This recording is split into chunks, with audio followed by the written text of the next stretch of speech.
Geschichte keinen Sinn ergeben. So I think we can assume that this is indeed Gomer again. Also wir können annehmen, dass das immer noch Gomer ist. I don't know what happened in between. Und was dazwischen passiert ist, We don't know. das wissen wir nicht. So we have to guess. Also müssen wir warten. Maybe she ran off. Vielleicht ist sie weggelaufen. But Hosea now has to buy her. Aber Hosea muss sie jetzt kaufen. And then he sets her apart. Again, it's a demonstration of what God will do in Israel. Und dann schickt er sie weg, wieder als Zeichen für das, was Gott mit Israel tun wird. It symbolizes, it signifies the exile. Und diese Handlung symbolisiert das Exil. But notice that the whole point of this punishment is restoration. Aber erkennt, dass das ganze Zeichen, also dass es da um Bestrafung geht. God's whole purpose in his dealing with Israel is so that in the end the relationship will be restored. Also das Ziel, warum Gott so mit Israel umgeht, ist, dass am Ende eine wiederhergestellte Beziehung sein kann. This is where the idea comes from that marriage is an illustration of God's relationship with his people. Und daher kommt auch die Vorstellung, dass eine Ehe ein Beispiel sein kann für Gottes Beziehung zu den Menschen. Here in Hosea and then also in other prophets, God speaks of his relationship with Israel as if she were his wife. Denn zum Beispiel hier in Hosea spricht Gott mit dem Volk Israel, als wäre es seine Frau. An unfaithful wife. Eine untreue Frau. And so God has to send her away. Also muss Gott sie wegschicken. But he does this with the ultimate purpose in mind of restoration. Aber warum macht er das? Damit er sie schließlich wieder zurückgewinnen kann und wiederherstellen kann. I don't know if you picked it up in the book of Hosea, but I think God's passion and his passionate love comes through quite strongly in Hosea. Ich weiß nicht, ob ihr darüber schon gesprochen habt, aber in Hosea wird Gottes tiefes Mitgefühl sichtbar. And I think Hosea could speak of this because he'd experienced directly in his own life. Und Hosea kann darüber sprechen, denn er hat es selber in seinem Leben erlebt. The pain of rejection and unfaithfulness. Den Schmerz von Ablehnung und Untreue. How many of you would like to be a prophet? Viele von euch möchten gerne ein Prophet sein oder eine Prophetin. Okay, that's one brave soul. Yeah, it's not always easy to be a prophet. Oh, two. Yeah. Es ist nicht immer einfach, ein Prophet zu sein. Also ein oder zwei Mutige haben wir hier. Yes, some of these people paid a very high price for their ministry. Manche der Leute haben einen sehr hohen Preis bezahlt für diesen Art Dienst. I think Hosea is one of them. Ich glaube, Hosea ist einer davon. Eine Frage? Ja, Jonathan? Wie war das jetzt mit den Kindern, die den prophetischen Namen bekommen haben? Ist das jetzt im Amos oder im Hosea? That's here in Hosea chapter 1. Und was haben wir im Amos? Du hast irgendwas im Amos noch gesagt. You said something out of Amos? The only thing I said is that Amos does not have any symbolic actions like this. Okay. Also Amos finden wir keine symbolischen Handlungen wie hier in Hosea.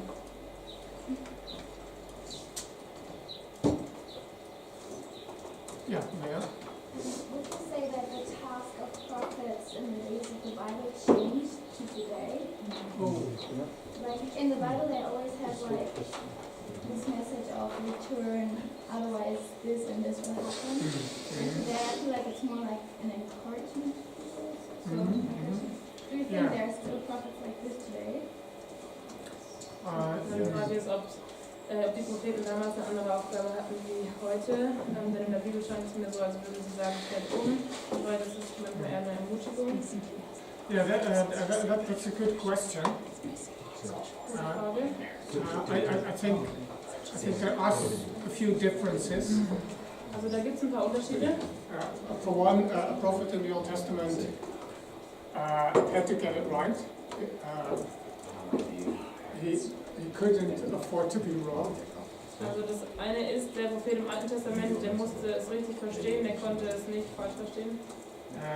And I think in part because people didn't have a Bible, so the prophet had to be more reliable in that sense.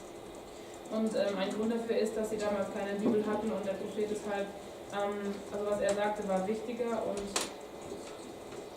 man muss ihn noch verlassen können. If you prophesy something in the New Testament church and you realize later that that wasn't quite right, you can ask forgiveness and you won't be stoned. Aber wenn ihr im Neuen Testament was Falsches prophezeien würde, dann könnt ihr um Vergebung bitten, wenn ihr das einseht, und dann würdet ihr nicht gleich gesteinigt werden. In that sense, it's a bit more relaxed. It's okay to try things out and make mistakes. Das heißt, es ist ein bisschen entspannter, du kannst Dinge ausprobieren und Fehler machen.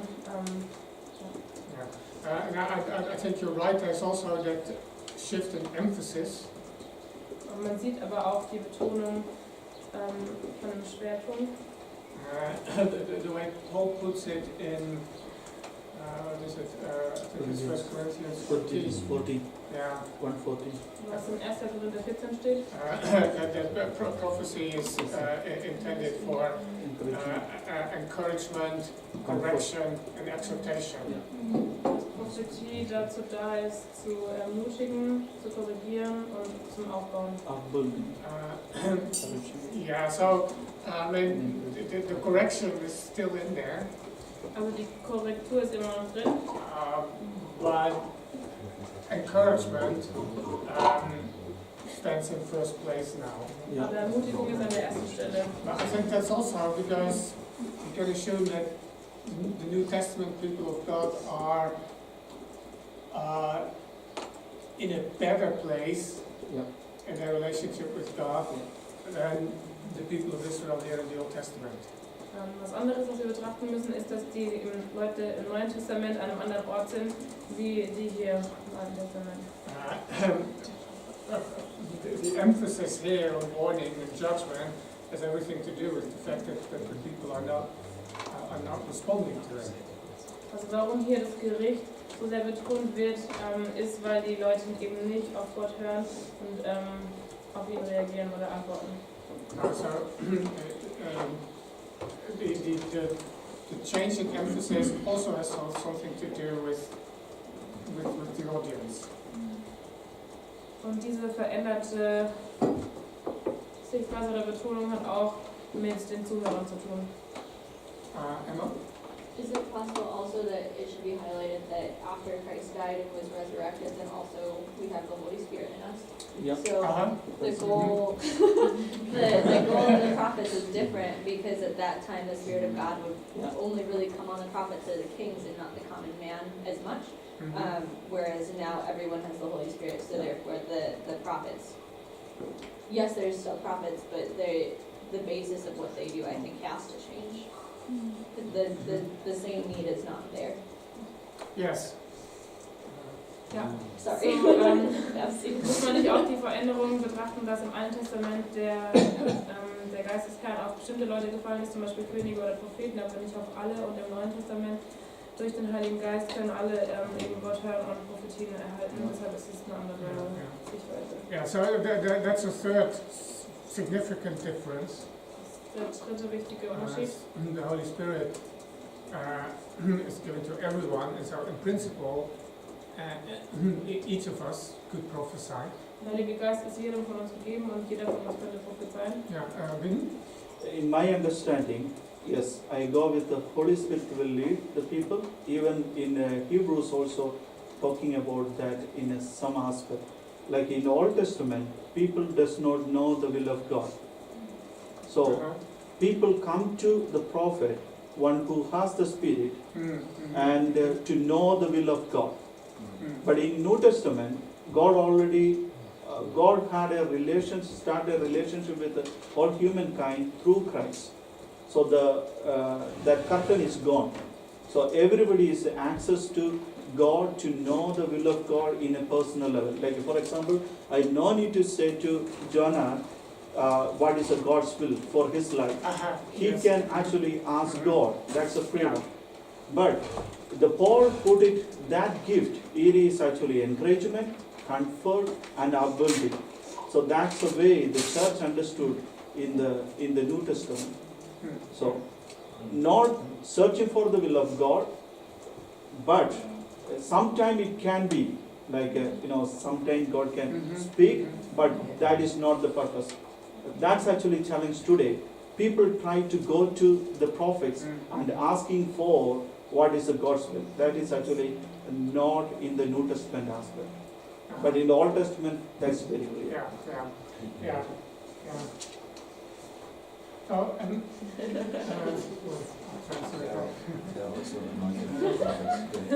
Yeah, yes. That's good. Today is there. What is the scripture? Yeah, and that's also a reason That's actually, why First the Corinthians, prophets, 14. I think that's also a reason why it's,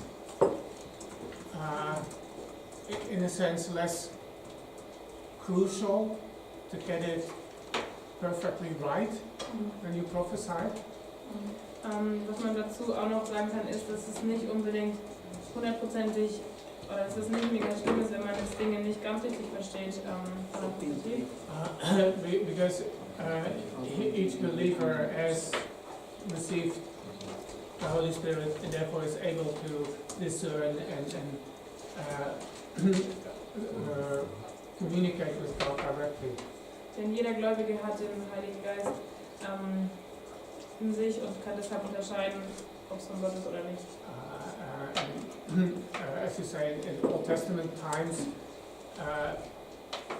people depended on the prophet or the seer to give them their personal word from the Lord.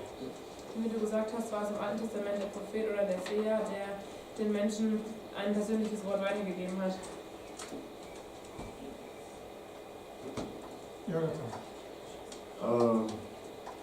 Kann man auch Prophetien als Wegweisung nehmen? Also die sind ja jetzt da zur Ermutigung, zur Korrektur und zur Aufbewahrung und so, steht ja drin. Wie ist es mit Wegweisung, wenn man solche Prophetien erhält? Wegweisung. So Richtungsweisung im Leben oder so? Can a prophet also give direction? Yeah. Well, I can think of examples in the New Testament. Da gibt es Beispiele im Neuen Testament. There's the prophet Agabus in the book of Acts. Da ist der Prophet Agabus in der Apostelgeschichte. He foretells a famine and he foretells Paul what's going to happen to him in Jerusalem. Er voraussagt eine Hungersnot und auch was Paulus passieren wird. And there's others too who foreknow that this is going to happen to Paul.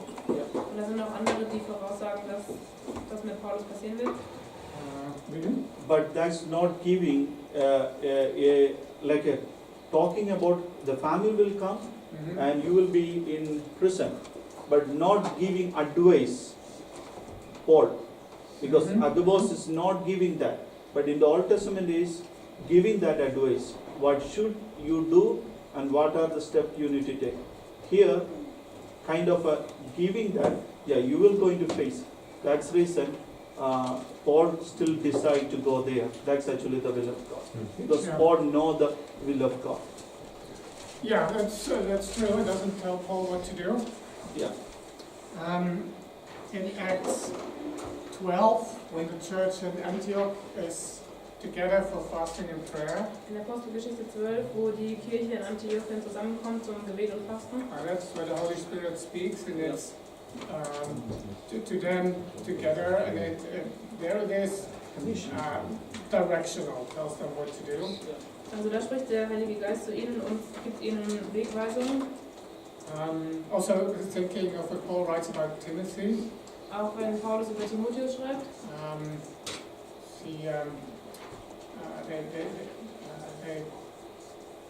What's it? The gift.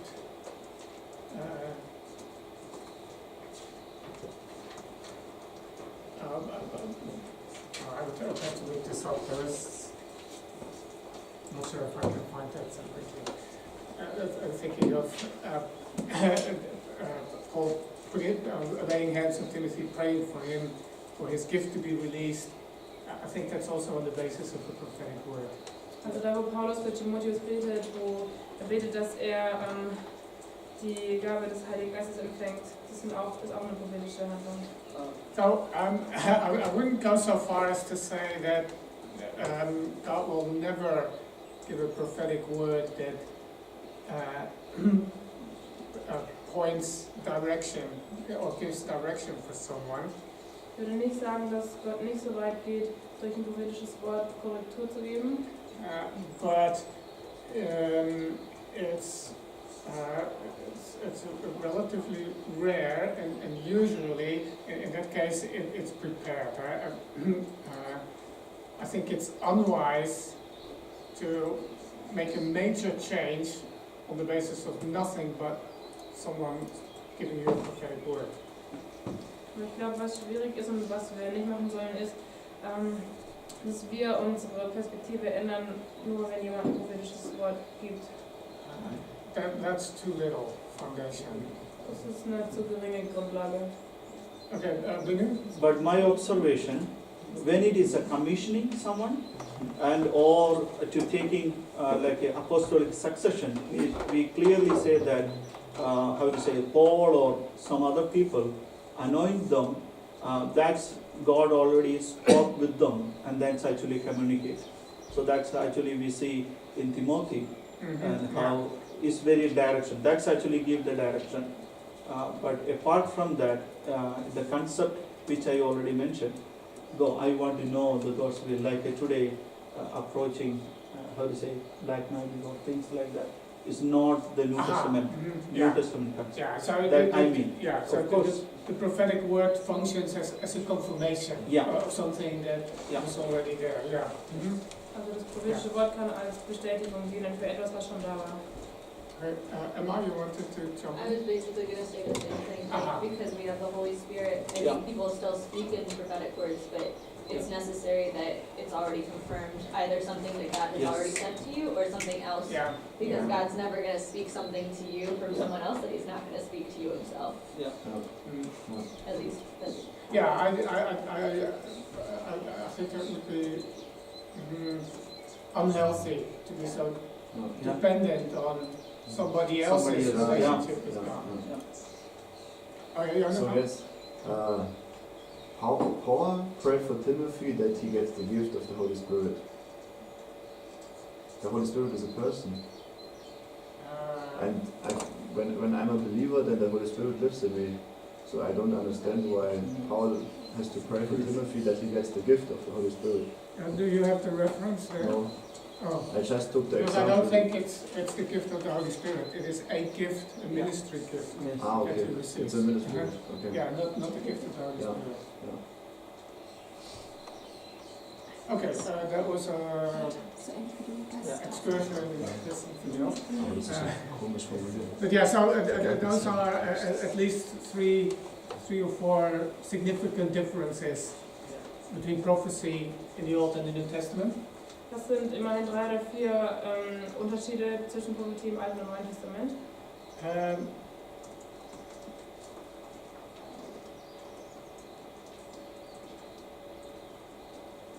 I would like to add a thought. Ich möchte gerne noch einen Gedanken hinzufügen. I would say that the church as a whole has a prophetic ministry in the world. Yes. Ich würde sagen, die Kirche als solche hat einen prophetischen Dienst in der Welt zu bringen. So that something of this, the ministry of the prophets that we see in the Old Testament carries over to the church. Dass der Dienst der Propheten, den wir im Alten Testament sehen, in die Kirche heutzutage mit reingenommen wird. Not in the sense that the church goes around and makes predictions about things. Nicht, dass die Kirche Voraussagen trifft über was passieren wird, But there is something prophetic about proclaiming God's message to the world. aber dass prophetisch Gottes Botschaft an die Welt weitergibt. And confronting what's wrong in the world. Und dass sie auch konfrontiert, was falsch läuft in der Welt. Speaking the truth about sin and injustice. Dass sie die Wahrheit spricht zu Sünde und Ungerechtigkeit. And so there's something of Moses and Elijah that is in the church. Und da ist was wir auch bei Mose und Elia sehen können heute in der Kirche. Taking a stand for God and representing God before the world. Dass wir zu Gott stehen und ihn in der Welt repräsentieren. So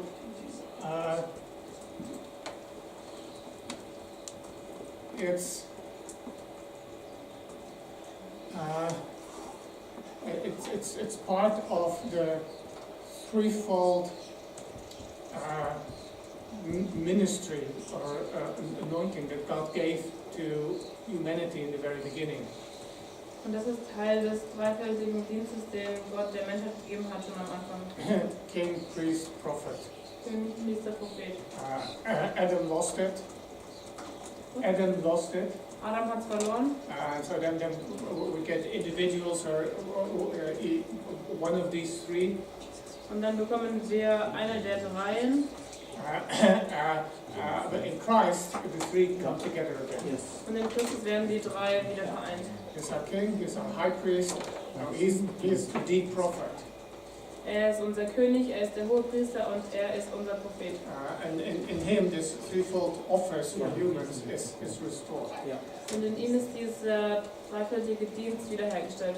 So that's why Yeah. Peter writes, you are a royal priesthood, a kingdom of priests. Deshalb schreibt auch Petrus, ihr seid eine königliche Nation, ein Priestertum. But it also includes the restoration of the prophetic office. We speak for God in the world. Und was darin enthalten ist, ist auch der prophetische Dienst, den wir in der Welt tun sollen. Okay, that's a bit of biblical theology.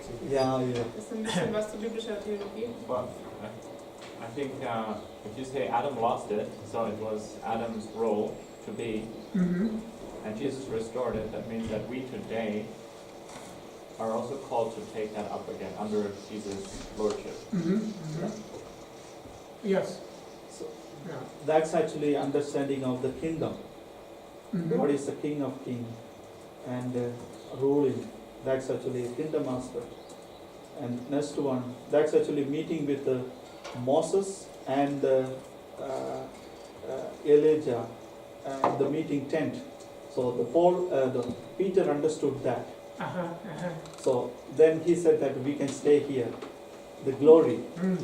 So later, that's reason for Peter said in his writing, now you are God's people, now you receive the mercy, and now you are a chosen race, the kingdom for the priest. So that's his understanding, and church is still carrying that. Yes.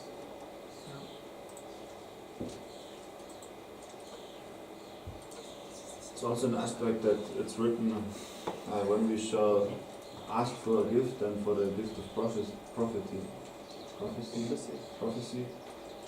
I think in 1 Corinthians 12 or something. 14. That we should ask for the gift of prophecy. Yeah. So like the highest gift. No haste. I don't think Paul says that. It's just It's, my.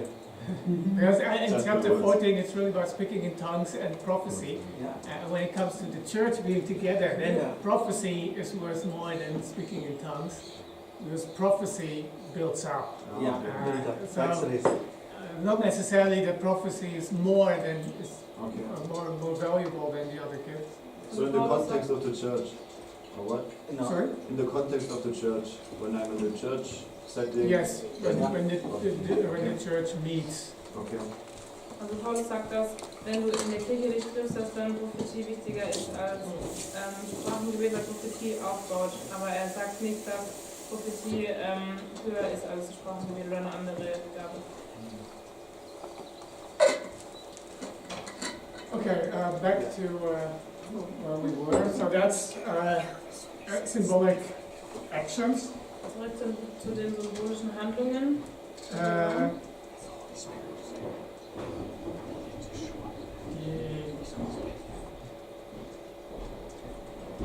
Look at this. Schau dich mal das an. What is happening here? Was passiert hier? Hear the word of the Lord, O children of Israel, for the Lord has a controversy with the inhabitants of the land. There is no faithfulness or steadfast love, no knowledge of God in the land. There is swearing, lying, murder, stealing, and committing adultery.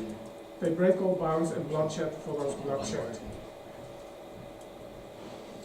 Also das ist Hosea 4, 1 bis 2. Hört das Wort des Herrn, ihr Israeliten. Der Herr führt einen Rechtsstreit mit den Bewohnern des Landes. Er wirft euch vor, in eurem Land gibt es keine Treue, keine Mitmenschlichkeit und auch keine Gotteserkenntnis.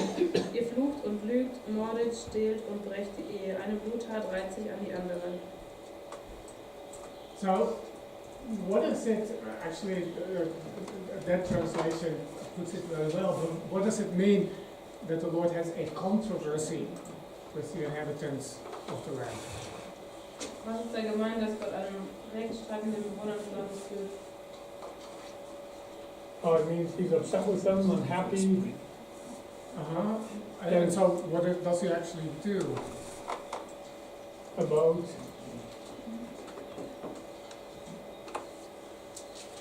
How is God having a controversy here? I wonder, what does the New Living Translation say? Also wie kann Gott einen Rechtsstreit führen? Was steht in der neuen New Living Translation? where is this passage from again? It's Hosea chapter It's 4. from Hosea, Verse okay. 1. Okay. The charge to bring. A charge, he has a charge to bring There's again. a charge to bring. So Yeah. now, what sort of language is that? Where would you use that kind of language? It's a legal term. It's a legal term. Yeah, and that says we're on legal territory here. Also es geht hier um was aus dem Gericht, einen Gerichtsausdruck. God is taking Israel to court.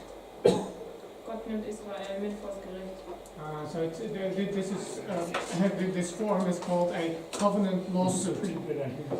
Und wie diese Form heißt, ist ein Bund. Bund durch Ein Gerichtsverfahren. Gesetzesbund. Ein Gerichtsverfahren ist das. Ein Gerichtsverfahren. So because the covenant, the agreement has been broken. Denn der Bund wurde gebrochen. So what does the party